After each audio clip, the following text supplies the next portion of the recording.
Patients have more avenues than ever to express themselves online, whether it's through a physician rating site or through social media.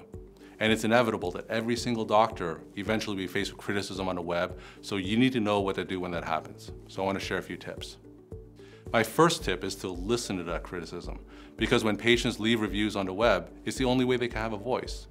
Whenever patients leave my exam room, I don't know what they thought about me, the nurses, the medical assistants, whether there was enough parking, or whether the magazines in the waiting room were up to date.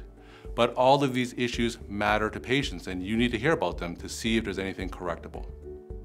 Whenever you hear about criticism on the web, there's a strong temptation to respond to it immediately. You want to set the record straight. You want to clear the air, right? And that leads me to my second tip. Instead, take that conversation offline, because it's rare that any type of online argument is going to result in anything productive.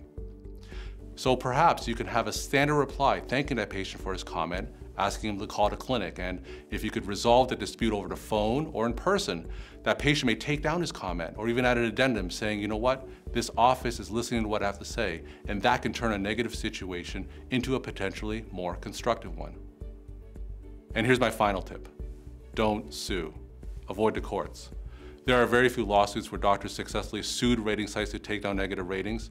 I was reading an interview with a spokesperson at Yelp, and he said that Yelp will not honor any physician request to take down negative ratings because it's going to infringe on patients' rights to free speech. Also, don't sue patients. A doctor once sued a patient for a negative review, and it made front page headlines in a newspaper.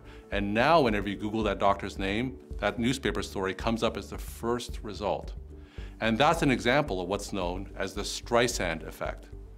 Back in the early 2000s, Barbara Streisand sued a group of photographers who were taking a picture of her Malibu home, and an unintended consequence of that lawsuit is that it brought more attention to those pictures.